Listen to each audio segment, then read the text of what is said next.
Hi, everyone. Welcome to Hello. Event Mhm. Launch One Sheet Marketing Plan. Um, Angelin and I are going to Alright. teach you how to market your next event like a champ. Basically, people, including myself back in the day, would just kind of like willy-nilly it and just go forward and say, ooh, we're going to do this thing, and then just barrel towards the actual event day and like, oh, we got to get people there.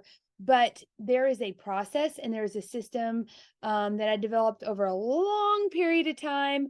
And partnering up with Angelin and starting Next Chapter Social really kind of forced me to put all that into writing so that I could deliver it to you in a way that A, makes sense and is not written on my brain, and that you can use over and over and over again to really, really exponentially increase the rate of return on your investment of time in marketing your events. We do events because A, we want people to be there. And B, a lot of the time it's for exposure for our brand, it's for visibility, engagement, face-to-face interaction, building relationships. And if you don't do it properly, it's just a giant missed opportunity. So I hope you enjoy this. I'm going to share my screen. And this could be for an event, like a physical event with a date and a location, or it could also be for a virtual event or a virtual product launch.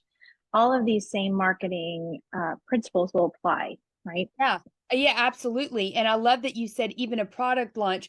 This is an event launch, but think in terms of product. If you are not having an upcoming event, definitely think how you can apply this same depth to launching a product. And, even book signings. I mean, think about that. You're launching your book, right? But a lot of times there's an event associated with that. And so maybe you could even create an event to launch your specific or particular product, which makes me think, I mean, all the products that we have, we should have a dang event, be like, we're throwing a party, we had another class or whatever. But anyway, so I yeah, love it. I love apply it. this knowledge and mainly this depth and breadth of thinking to launching anything that you got going on, but specifically events for sure. So here we go. So it's the one sheet event marketing plan that I am going to teach you.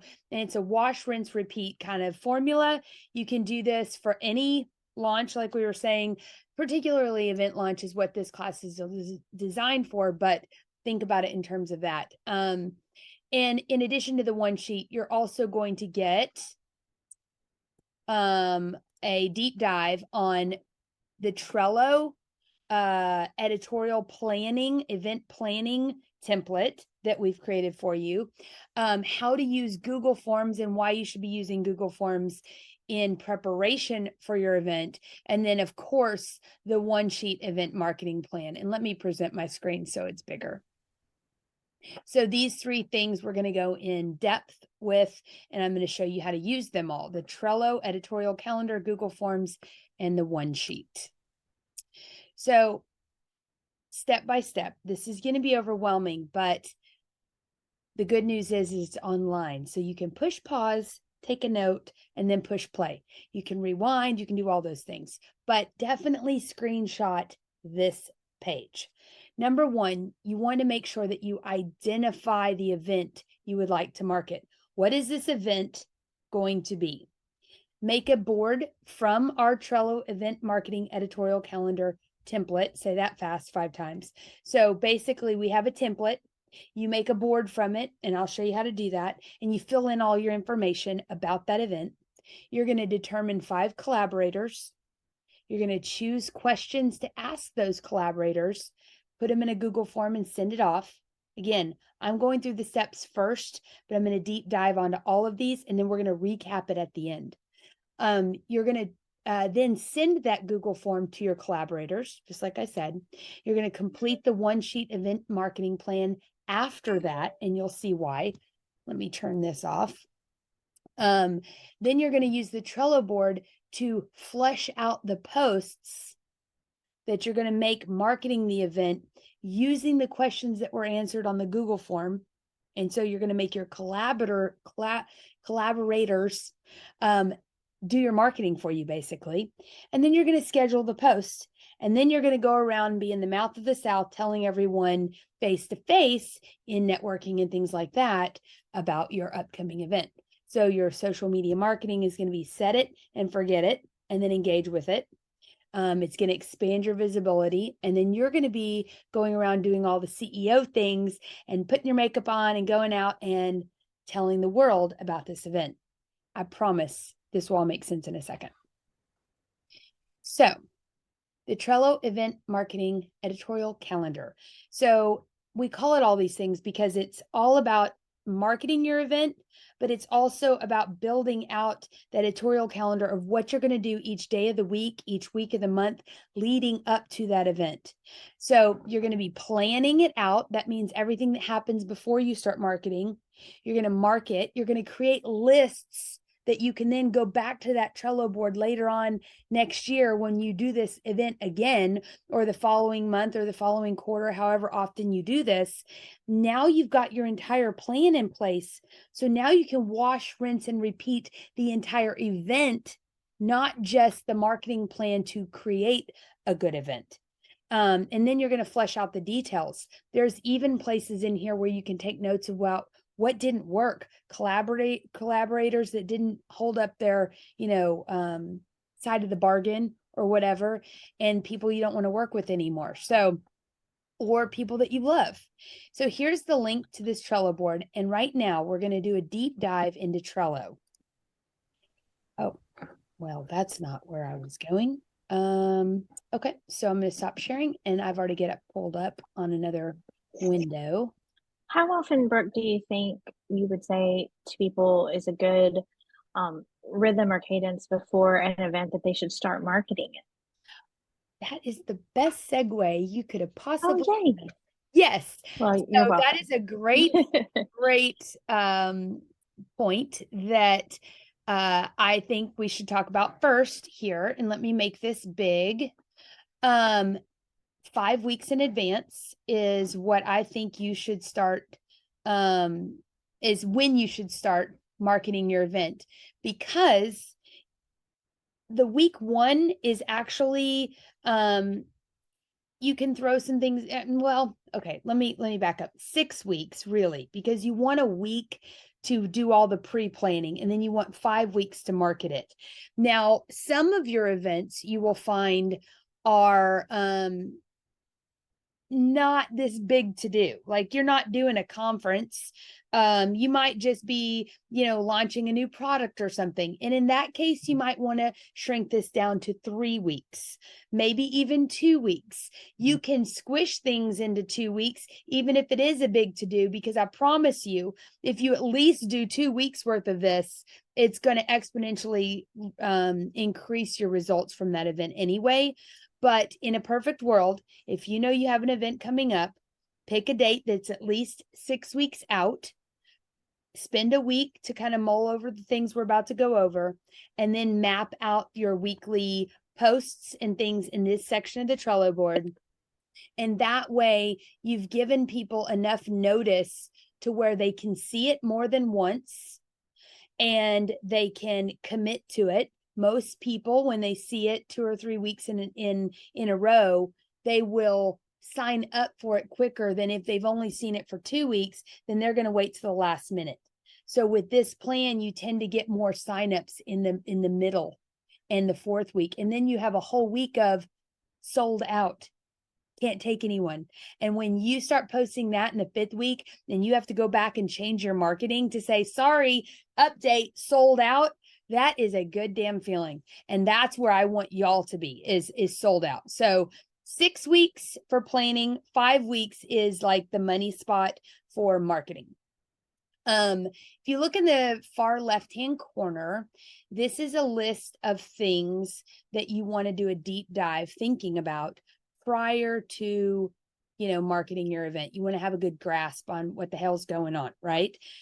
What's your marketing timeline? So right here on Trello, you literally click this and you can put a dash here and put the 5 weeks. So whatever that is, you'll get your calendar out and you'll count 5 weeks. So let's say today is the 24th. So 1, 2, 3, 4, 5, 26. So the week of the 22nd. So April 24th, I'm sorry, May 26th. So that's the week, right? That's what I would put here, just so that I could flesh that out and have that top of mind. I'm not going to fill this in because this is a template and everyone's going to use the same template, and you'll get the link to this in the course materials of this class, but you create a board from templates. So right now I'm going to show you how to do that. You can change the name, and I'm going to say test, class test, event. So they won't actually edit the template. They need to save it and create a new one. Right. So everybody needs to be aware. Yeah. Yep. They're going to get the link to the template. They're going to come up here to the board and they're going to create. And if I did it correctly, back in the day when we made this, I don't think you can edit. Only you and I can edit. But if it lets you edit, please don't. Make a board, make a template. So see, we're now class test event. We've made our own board from the template. So the marketing outline timeline, April 24th through May, and it's actually about the 30th because it's the week of the 26th. So that's what I'm going to put there. And then the date and time, location, link to book, all that. So you want to have this information in here so you can easily copy and paste it. It's very important that you know your location and all of that before you start marketing it, because you want to have your ducks in a row so that when people are saying, oh my gosh, that sounds like so much fun, you're not behind the 8 ball. You can easily send them out a link to it and be good to go. So one thing I'm going to do a little bit deeper than what this says is when it says link to book, whatever that link is, I want you to use a bit.ly link. And a bit.ly link is bit.ly. When you go and use that website to shorten your link, that website then tracks how many times it's been clicked. You can put that bit.ly link in your link in bio in your Instagram. You can put it in a Facebook post in Frisco Area Business Moms or whatever your local Facebook groups are. You can add it to your website. You can create a QR code sticker, handouts, flyers, whatever. But no matter what, you can see how many times that bit.ly link has been clicked, and it will tell you where it was clicked. Was it clicked in your Instagram profile, your Facebook, from a QR code that you made online? Bit.ly knows where the person is clicking from. It's crazy. But then the following event, you'll know that no one clicked your flyers, so don't even bother making those. Everybody clicked your Instagram, so you're like, I'm going to double down on that. Do what works, and you won't know what works unless you track it. So even you have that data, yeah, gives you more data. Yes, and for you and I mean, I know me especially, there was so much coming into my brain when I first started doing events and just running a business in general. I'm like, I could barely put a bra on, much less figure out who was clicking and when. But I promise you, you'll find your ass someday, and you're going to want that information. You know what I mean? And so just do it now. I'm going to put that right there just so you can, sear it into your brain. When you do come up with it's a free tool, by the way. Bit.ly is free. Yep, free tool. And it does give you a short link as opposed to a really long link. So there's a couple benefits there. Yeah, and not only that, but you can customize it. So like I've got SOAH Golf 2. So that particular link that I made for another organization was their Spirit of a Hero golf tournament second one. I made a link last year that was Golf 1 for their first annual. I could track how many times that was clicked in all my marketing. And so then I could go back to that client and say, we got it 400 times clicked or whatever it was. So you can customize it so it's easy to remember.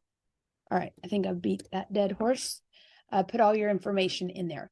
Hashtags. Go ahead and do your research about the hashtags you would use for this event.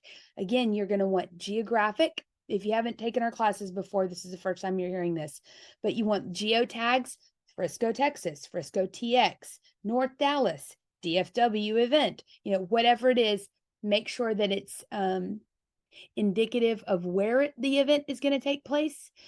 Even if it's a Zoom class, say free Zoom class, that is indicating that it's taking place online. That's the location. And then of course your branded hashtags, like next chapter social, what comes next, how to do it, whatever your specific branded hashtags are, of course, your business name. And then any hashtags that go along with the actual event itself. Is it a 4th of July spectacular? Is it a product launch? The hashtags that are keywords that have something to do with that event. Create a hashtag block here and maybe a couple of versions of it. And that way it's all in here. And again, for next year or next time you do this event, this planning board is fleshed out. And then you could have a virtual assistant that kind of takes over for you because it's already been done. Okay. Who is this event for? Like, who is your target audience? That is your ideal customer avatar, who you want to show up. I know that Angelin and I helped a realtor who also runs a pretty large networking event, a networking group. And she was inviting her current clients to this event for the purpose of increasing visibility, loving on them, building that relationship. And so we were very clear on who that event was for. Why are you hosting it? Again, she was hosting it as a customer appreciation, but she had a photographer there in order to give them family photography at the holidays. So it was a holiday party, and she collaborated with that photographer. And then those great pictures of her clients, she was then able to share on her social media and tag them. So the whole event was about visibility before, during, and after post event. What's the goal and purpose of the event? Again, fill that out. I know it seems like another answer to the same question, but really think deeply about all these questions. What do you hope to achieve? So capitalizing on events is huge. You don't want them to just come there and, buy your thing and then leave. You want to make sure that you're capitalizing the most on the visibility that you can gain from hosting this event. So really think about what you want to do with the imagery and the thank yous and the post-event follow-ups. What's your call to action? So what did we end up determining for her, Savannah, what was her call to action at the end?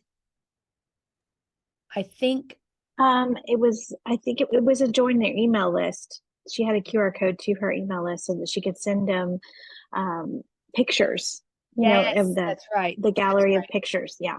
Yeah. And not only that, but I think it was follow me on Instagram or something. Yeah. It was something simple, but effective. And so let's say you're like Savannah, your whole purpose is to join your email list, right? For Savannah or anyone else, maybe your purpose is just follow me on Instagram, and you make sure that every person that shows up, even if there's 15 or 400, every person that shows up sees QR code signs, follow me on Instagram, for pictures of this event. Okay, say that. So you're giving them something in order for them to follow you. So they want to see themselves in pictures of this event later on. The thing is if they follow you on Instagram, you get a ding on your phone. And so when you're laying in bed that night after you're super tired and the event's over, you'll see a bunch of hearts of people who have just followed you. Now you can go back and follow them back, or at the very least, go to their Instagram account and say, hey, thanks for coming. Here's a picture from the event. You look cute in this one, and then you've started another online relationship beyond just the event. So think about that call to action. How do you hope to capitalize on the people that attend? Again, a little bit different question. but same answer almost. You want them to follow you on Instagram or sign up for your email, whatever. A lot of times you can take this event, now they're on Instagram, now maybe 2 days later you're going to start marketing your next big product. Now all these new people are going to start seeing that marketing because you first funneled them to where you're going to start marketing it. So that's very important to kind of know what's coming next. Your event tasks, not all of these will apply, but you're going to make a Google form with questions. Those questions are going to go to your partnerships and your collaborations, and we'll talk about that in a minute. You got to secure your location. You got to find the food. Even if you've discovered this new great box of, beanie weenies at Costco, whatever it is, just name it, put it here.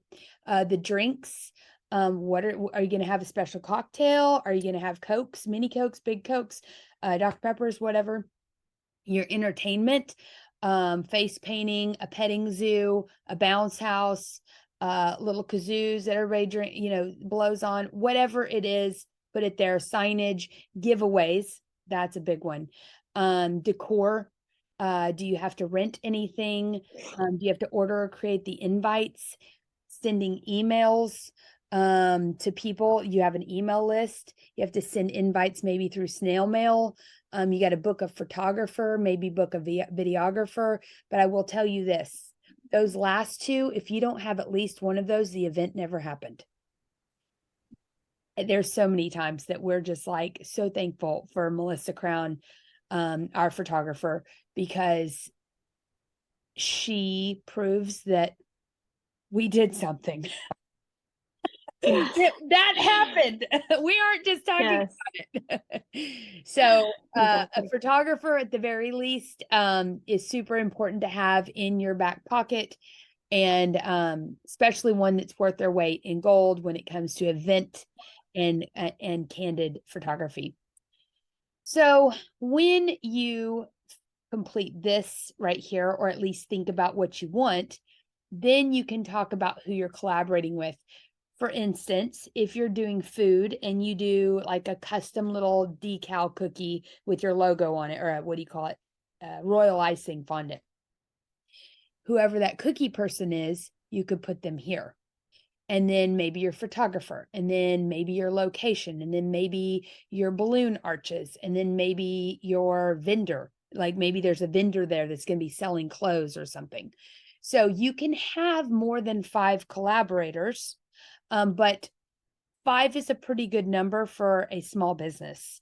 But you want to treat every single person that you use for anything regarding the party as someone you're collaborating with, because more often than not, they're a small business too, and they are going to reciprocate any shares or mentions. And then your event is going to get more love.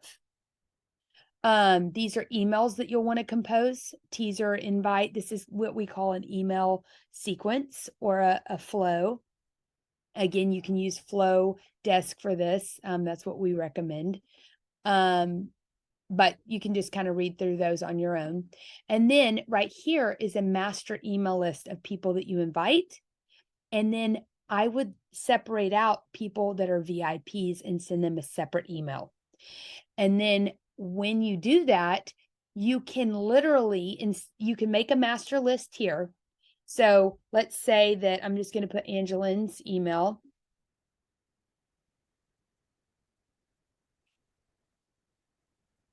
Okay. And then I'll put mine just so you can see what this looks like and why I'm doing it.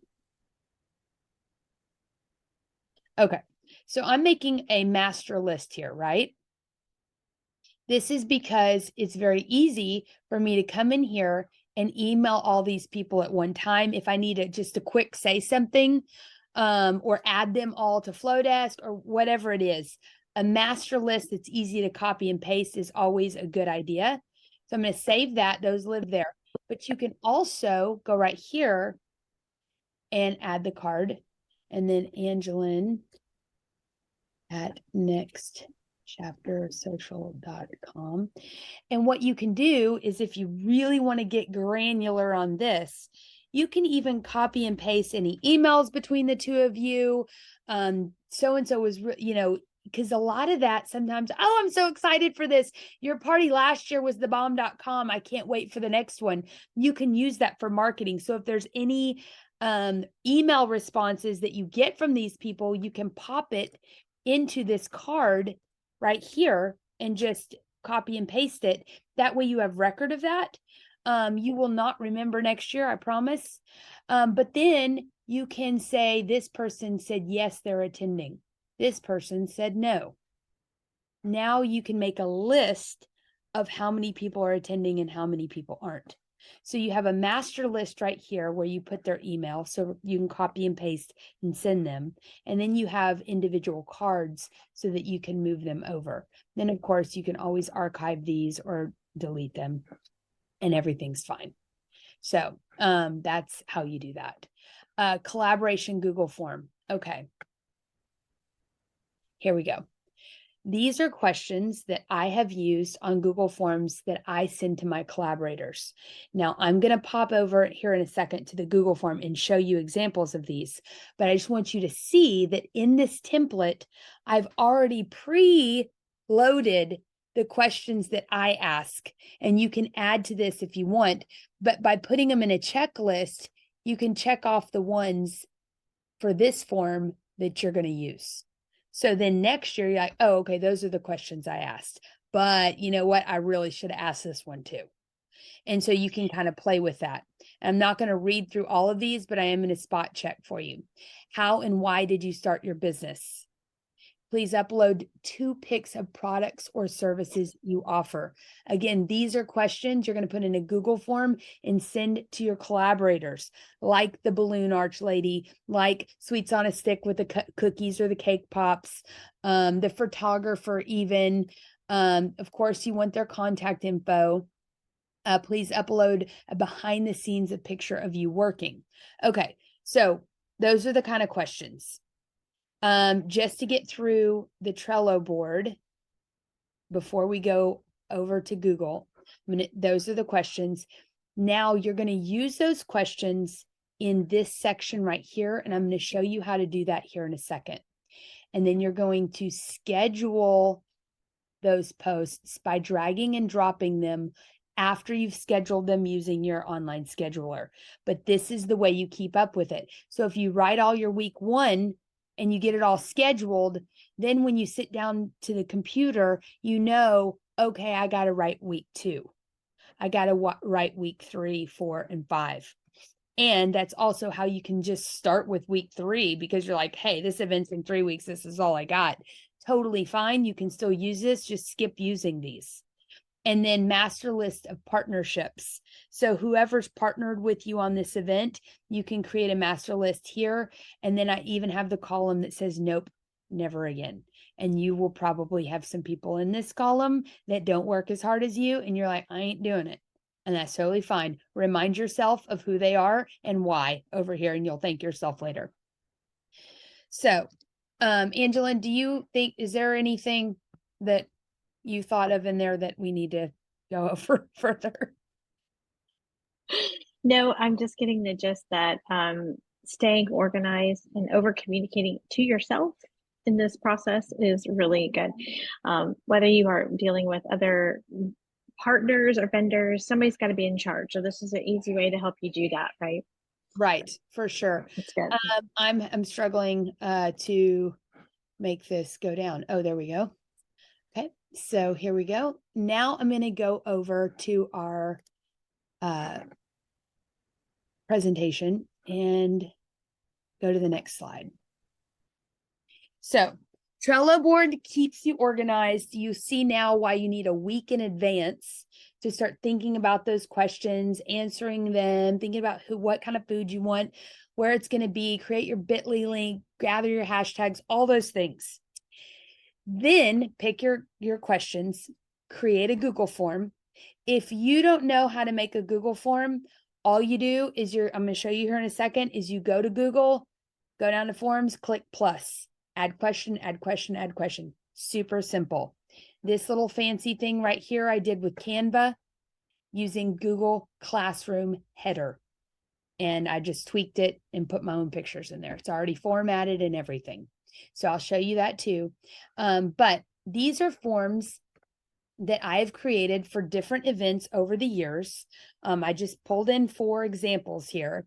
Google Forms work for any event.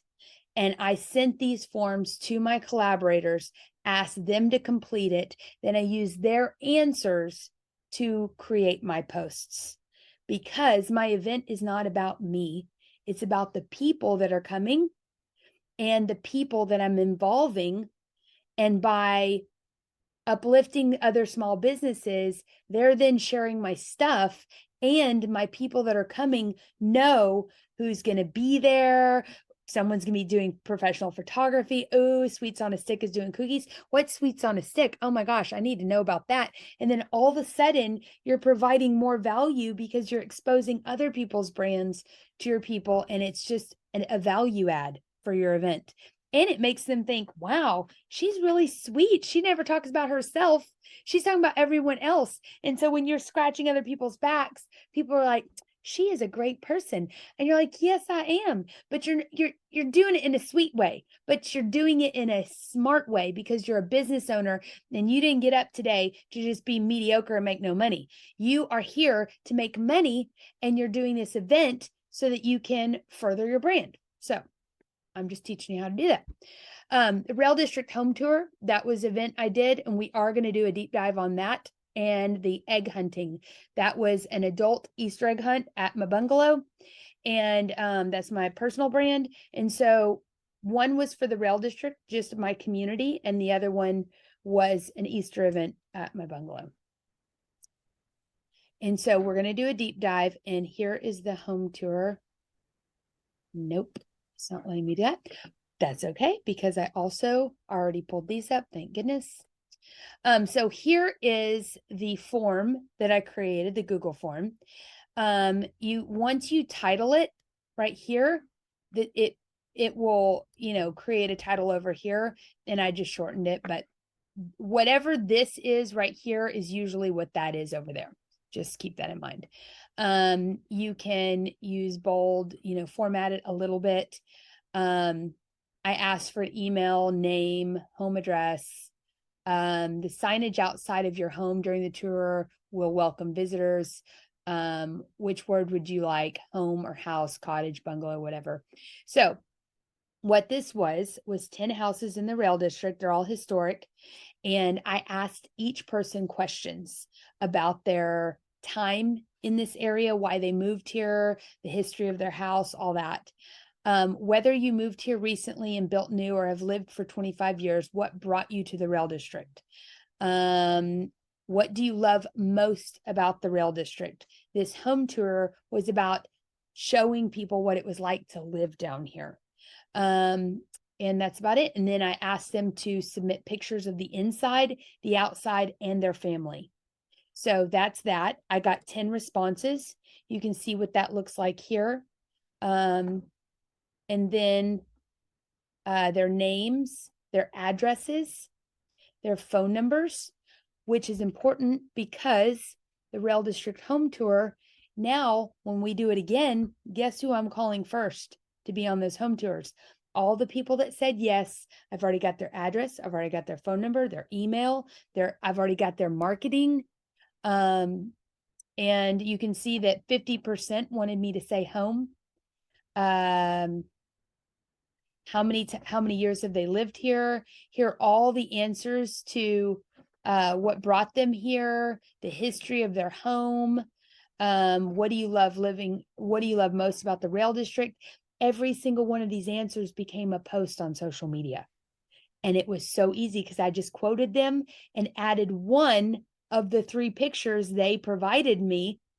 And now I've got a graphic, I've got a quote, I've got a caption, I've got my hashtags, and I've got my link that's been bit.ly linked. And it was all done the week before the whole thing started. So it's pretty clutch. You'll love it. Now the Easter egg hunt, if you're not gathering people for a home tour, this was where I got 35 Easter eggs sponsored by 35 businesses, not necessarily different. Some businesses wanted to sponsor 3 eggs, totally fine. But they had to give me an egg that's with a business card inside. So the egg itself had a business card inside. And then they gave me a gift basket or a gift card or a gift sack of some sort. And that sack had the prize in it. So they would match the business card to the prize on the table. And 35 women bought tickets to this event, and they got to find 1 egg.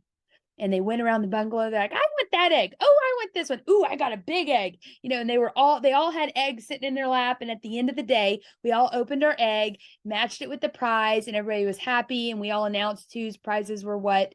But the point is I partnered with, I think like 27. There you go. 27 people. So 27 people sponsored 35 eggs. And I asked them questions, and here are, all their answers. And again, I used all of their answers in order to promote the event. One thing that I'm just sort of thinking about here as we're talking about this is, let's say, and this is a question and a comment, cut it together. But if you're having an event where you're not necessarily partnering with other businesses, what do you think about using the idea of, let's talk to your audience, let's tell stories about people who have whatever you're about to teach or learn or provide, maybe people who have taken that class or done your program or whatever it is you're launching. You could use like a form to gather some stories. So it's almost like you're creating that social proof and testimonials for your own marketing. 100% true. And like people who like do direct sales, also I could see you doing, like, I know certain times of the year y'all do a push, or they do, or whoever, in the internet world, these companies will do a push to get people to join their team. Well, that's an event. That's your marketing towards this big, like, join my team moment, right? And so you have, maybe I'm on a mission to help 5 women work from home and make, $25,000 extra dollars next year, whatever your event is, or It's almost like a campaign. Exactly. Yeah. But you could Mm-hmm. take the stories of 5 of your existing team members that have been killing it and ask them, why did you join? What were your first initial thoughts? How do you feel about it now? What changed? What's the thing you didn't expect? What's the nicest thing about working from home? And then you highlight pictures of their family, a vacation they took, a paycheck, or whatever it is. And you just People love stories. Exactly. You fill it up with stories. You talk about the people, because where is it? Corporate voice is death to sales. People want to buy from people or go to events that are done by people. So anyways, we've decided that's one of our little things. So the Easter egg is an extreme example of me partnering with 27 people. The home tour is an example of an event where I actually partnered with way more than 10, but 10 were the homes. But we also had signage and balloons and t-shirts and candles and, all kinds of stuff. So we actually had a lot more than that. But like she was saying, a campaign leading up to could work with all of this as well. So let's go back here. So I showed you those 2. Now, you want to put the onus, I don't even like that word, but that's the one I used, unfortunately, on your collaborators to write the content for you. So yeah, you're doing a lot of event planning in the back end, but the content's kind of already going to be done for you. Ask great questions and then use their answers to create great marketing. And then they write your content for you. That's it. That's all there is to it. So here are some examples. The Cotton family was one of the families, and I asked them to submit a family picture. Everyone did. And the question number 11, what do you love most about the rail district? Our love for historic homes, mature trees, and walking to shops and food. So I wrote Cotton Family, put the picture, added my logo, made sure everything was branded for the home tour, and put their picture there and quoted them. That's it. Done. That was easy. So, you use Canva, create a couple of, templates that you love, pop the pictures in, change out the quotes, and you have got it made. And the more branded you are, the more people know that it's all part of that same event launch and campaign, and that marketing campaign. The Schumann family, here was another, sorry. What do you love most about the rail district? Same question, different family. Walkability. We love having access to coffee shops, farmers market, restaurants, and boutiques. Again, popped it in there. Schumann family, branded, done. So that's what you need to do. So now that brings me to, you got all that going for you, right? The hardest part, I'll tell you that, how you watch those Instagram meals and they're like, psh, psh, psh, and then all of a sudden it's a beautiful pancake and you're like, that's not the way mine turned out. Well, I will tell you the pitfall in this, the one pitfall that you're going to be like, oh, you make it look so easy. I mean, that's a lot of work, but, is depending on other people. So that brings me back to this column right here. Nope, never again. If you send out the Google form and the cookie lady doesn't answer you back for 2 weeks and you're like, I got to get my marketing scheduled, okay, well, I guess I'm not going to talk about you till week 5. No, you want this done and in the can so that you can worry about other things like, going shopping or whatever. Put the people in note never again that don't bother getting back to you, because you know how much work you're putting into this and you know how much you're going to give back to her or him who you're partnering with. They don't know it yet, but I promise you the people who start seeing all your posts are like, I'm partnering with her every time. So this door does not swing both ways. If they aren't getting back to you, they are going to see everybody else that did, and they are going to feel a lot of FOMO. And you want them to, but they're going to be in nope, never again, because they missed their boat. Maybe you're nicer than me, but those people go on a shelf for me. And then if we don't take them down because, stripes and all that. Okay. So the one sheet event marketing plan. So let's begin with the end in mind. I'm going to pull this up big. I think. There it is. Okay. Collaborations are key to your event marketing success. They increase your visibility and engagement through shares, likes, and comments.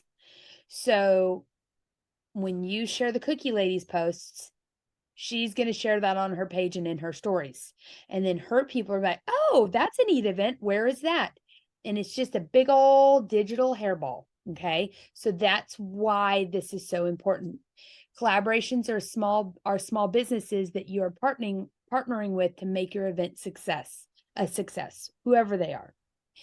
Whether it's Easter eggs, homes, vendors, whatever it is, loop them in. Examples of collaborations and partnerships could include, and I don't think it's on here. Yep, there it is.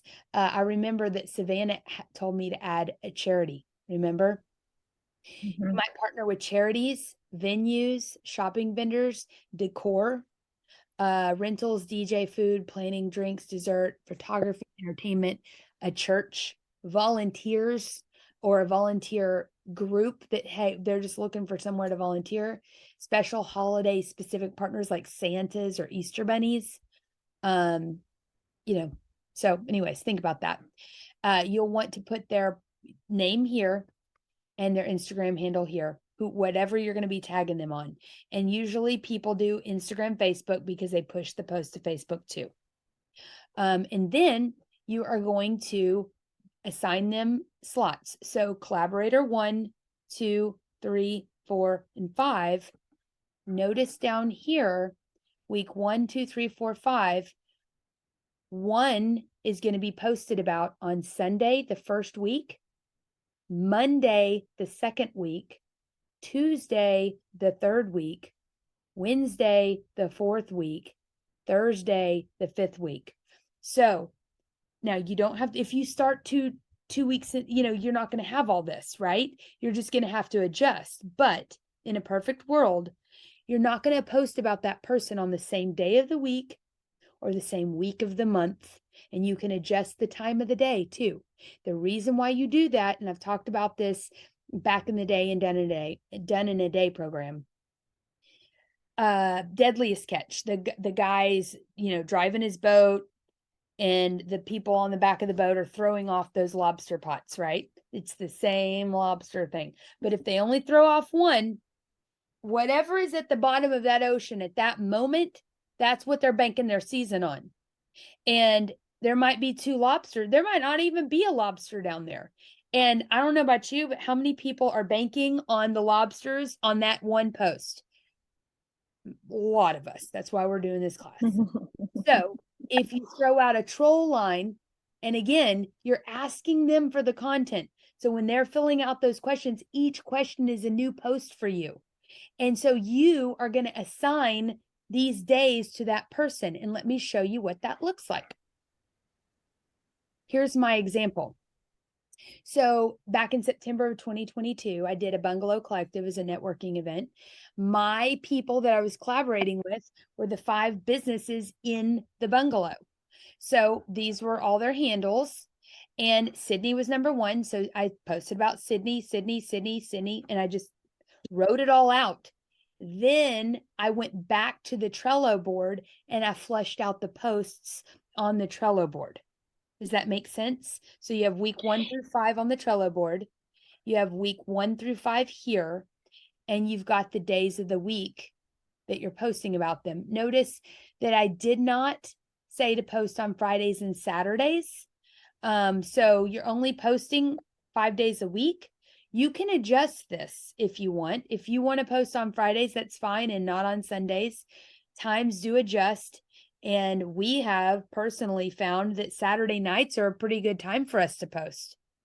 So adjust this according to what works for you. Scratch out Sunday, Monday, Tuesday if you want, and put the different days. But this keeps you in line with who's getting a post on what day.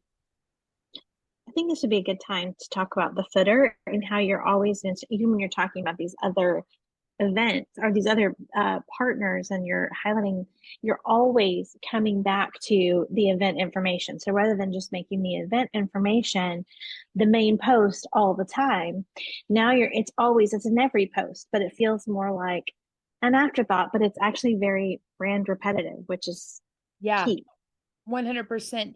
So a really good example of this is when I was in my crafty days, I would do the 4th of July spectacular in this town called Princeton. And a friend of mine runs the events out there. And I marketed towards this event. And every day, maybe like 4 days a week, I didn't have a collaborator, but instead I would talk about the Dierks Bentley or whoever was singing. It was a really great singer. Some of the vendors that were assigned to be around me, the tamale shop that was going to be there. So I found out who were some of the vendors at this event that I was going to be at. And I said, hey, come out and get a tamale at blah, blah, blah, and come see me in booth 52. So every single post that I made wasn't just about me and what I was bringing. It was about what else my followers would find when they got there. Because again, people walk around with a sandwich board saying, what's in it for me? So you want to tell them all the best parts about it, and not just say, I'm the best part about it, right? So what happened was, at the bottom of every single one of those posts, I would say, come see me July, and it actually wasn't on July 4th. It was that Saturday, whatever that was. And I would say, come see me on this date. Free event, starts at this time, ends at this time, and here's the address. And I said that, and I would literally put I would type a period and then enter, period, enter, period, enter, so that 5 dots you would have to look down there to see the footer and the hashtags. It's almost like only look down here if you need to, right? Well, what ended up happening is the day of the event, people would come by and say hi to me and take pictures in front of the Volkswagen bus and all that. And they would say, you know what? I had to go to your Facebook page to figure out where this event was or to what date. Cause I was like, surely it's not on a Tuesday. And so they would come to mine and they said they couldn't find it on the Princeton Facebook page. Well, when I asked my friend Stephanie, she was like, oh, yeah, I posted that a month ago. I posted it at the bottom of every single post, and people appreciated that they didn't have to scroll for 15 years to find that. But you know that people are seeing it. And then again, it's that subtle repetitiveness. That's the key. Yeah. Easy to find information and also the repetition. Amen. Okay, so let's wrap it up with going back to this step by step event you would like to market. Identify that first. Make a board from the Trello template, right? You're going to make that board from the template, fill out all the crap 1 week prior to marketing it. So that's 6 weeks in advance. Determine who your 5+ collaborators are. It doesn't just have to be 5. It also doesn't have to be 5. You could do 3. Choose questions and then create the Google form. Remember, I've already got the questions in there. Feel free to add to that, depending on your business. And then you're going to send that Google form to the collaborators and then hound them to get it back in a nice way. And tell them what you're going to be doing with that information. Don't just put it in the top of the form because no one reads.